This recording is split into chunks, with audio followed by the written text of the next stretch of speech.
গড়েশ্বৰৰ বাঙালীপাৰা সাৰ্বজনীন বাৰোৱাৰী শ্ৰী শ্ৰী দুৰ্গা পূজা মহোৎসৱৰ লাইখুঁটা স্থাপন।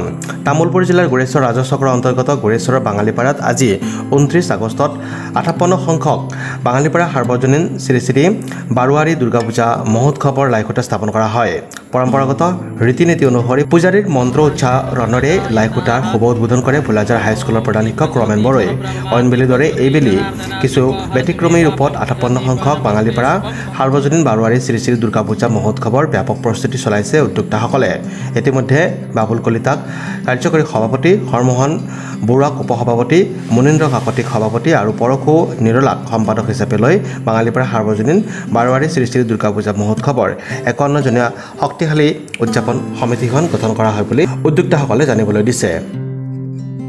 আমাৰ 58তম শ্ৰী শ্ৰী দুৰ্গা পূজাৰ যি কাৰ্যসূচী, প্ৰথম কাৰ্যসূচী, সেই প্ৰথম কাৰ্যসূচী হিচাপে আজি লাইখুঁটা স্থাপন কৰা হ'ল। লাইখুঁটা স্থাপন কৰিলে আমাৰ স্থানীয় হাইস্কুলৰ প্ৰধান শিক্ষক তথা আমাৰ এম ই স্কুলৰ প্ৰধান শিক্ষক মহোদয়ৰ দ্বাৰা লাইখুঁটা স্থাপন কৰা হ'ল।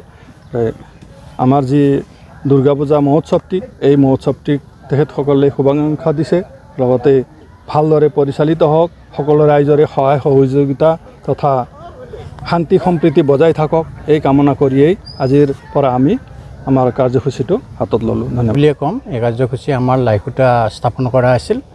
আজি আমাৰ লাইখুঁটাটো স্থাপন কৰা হ'ল। ইতিমধ্যে আমাৰ সভাপতি ডাঙৰীয়াই আপোনালোকক আমাৰ পূজাৰ বিষয়ে সম্পূৰ্ণ কথাখিনি কৈছে। তাৰ ওপৰত যোৱা বছৰতকৈ এই বছৰ আমাৰ বাজেটটো অলপ বেছি বাঢ়িব যেন পাইছোঁ। যোৱা বছৰ প্ৰায় 4 লাখ টকাৰ আছিল, এই বছৰ 6 লাখ টকামানৰ বাজেটটো হ'ব। যা নহওক, এই দুৰ্গা পূজাখন আমি অতীজৰে পৰা চলাই আহিছোঁ আৰু অনাগত দিনতো আমি চলাই লৈ যাম। গতিকে সকলো ৰাইজক আৰু আমাৰ এটা কথা এইখিনিতে ক'ব বিচাৰিছোঁ, আমাৰ ভাৰত ভূটান সীমান্তত আমি ইয়াত যিখিনি মানুহ বসবাস কৰি আহিছোঁ, বিভিন্ন জনজাতিৰ মানুহ আছে আমাৰ মাজত, কিন্তু আমি এই পূজাৰ ক্ষেত্ৰত বা বিহুৰ ক্ষেত্ৰত আমি দেখা পাওঁ সকলোৱে সমানে সহযোগ কৰে। এইখিনি ক্ষেত্ৰত মই আমাৰ যিখিনি স্থানীয় গাঁৱৰ মানুহ আছে সকলোকে ধন্যবাদ জনাইছোঁ। আমি 58তম দুৰ্গা পূজা মহোৎসৱটি পালন কৰিবলৈ মনস্থ কৰিছোঁ। তাৰে কাৰ্যসূচী হিচাপে আজি আমি খন্তেক আগতে লাইখুঁটা স্থাপন কৰিলোঁ। তাৰে পৰৱৰ্তী কাৰ্যসূচী আমাৰ অহা অক্টোবৰৰ 9 তাৰিখৰ পৰা 13 তাৰিখলৈ আমি আয়োজন কৰিছোঁ। 9 তাৰিখে আমাৰ বেলবৰণৰ লগতে নাম কীৰ্তন প্ৰসংগ সন্ধিয়া হ'ব। তাৰপিছত সপ্তমীৰ ৰাতিপুৱা পূজা আৰম্ভৰ পিছত স্থানীয় নাম কীৰ্তন আৰু ঠিক 2 বজাৰ লগে লগে আমাৰ দূৰণৈবতীয়া ছোৱালী নাগাৰা নাম আছে। আৰু সপ্তমীৰ সন্ধিয়া আমাৰ সাংস্কৃতিক সন্ধিয়াত আমাৰ নৃত্য প্ৰতিযোগিতাৰ আয়োজন কৰা হৈছে। গতিকে নৃত্যশিল্পীসকলক আমি উক্ত প্ৰতিযোগিতাত অংশগ্ৰহণ কৰিবলৈ সমিতিৰ তৰফৰ পৰা আহ্বান কৰিছোঁ। তাৰপিছতে অষ্টমীৰ ৰাতিপুৱা পূজা আৰম্ভৰ পিছতেই নাম প্ৰসংগ আৰু ঠিক 2টা বজাত দূৰণৈবতীয়া ছোৱালী নাগাৰা নাম আমি আমন্ত্ৰণ কৰিছোঁ। আৰু নিশা আমি আমন্ত্ৰণ কৰিছোঁ ৰাইজৰ বিপুল দাবীত সূৰ্যোদয় মিনি থিয়েটাৰ, তেখেতসকলৰ দ্বাৰা নাট্য পৰিৱেশন কৰা হ'ব। আমি সম্পূৰ্ণ ভাবিব পাৰে মানুহে মিনি থিয়েটাৰ বুলি টিকটৰ কথা, আমি সম্পূৰ্ণ সমিতিৰ তৰফৰ পৰা সেইটো বিনামূলীয়া হ'ব। গতিকে উক্ত নাট্য প্ৰদৰ্শনীত সমূহ ৰাইজৰ উপস্থিতি আমি আন্তৰিকতাৰে কামনা কৰিছোঁ।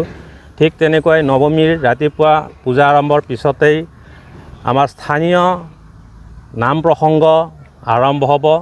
তাৰ সন্ধিয়া আমাৰ এই বছৰৰ 9তম আয়োজন, আমাৰ আকৰ্ষণীয় আয়োজন, আমাৰ পুৰুষ নাম দল আমাৰ বাহিৰৰ পৰা আমন্ত্ৰণ কৰা হৈছে। উক্ত নাম প্ৰদৰ্শনত অংশগ্ৰহণ কৰিব পাঠশালাৰ সন্মানীয় পাঠক মণ্টু দাস ডাঙৰীয়া আৰু উত্তৰ গুৱাহাটী মান্দাকাটাৰ সন্মানীয় পাঠক ৰাজীৱ ডেকাই আমাৰ পূজাস্থলীত নাম পৰিৱেশন কৰিব নৱমীৰ নিশা।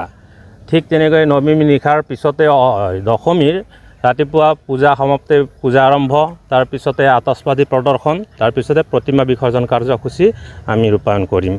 গতিকে সমূহ অনুষ্ঠানত সমূহ ভোলাজাৰ তথা এই অঞ্চলৰ ধৰ্মপ্ৰাণ ৰাইজৰ সহায় সহযোগিতা বহুমূলীয়া দিয়া পৰামৰ্শ আমি সমিতিৰ তৰফৰ পৰা আন্তৰিকতাৰে কামনা কৰিছোঁ। ধন্যবাদ।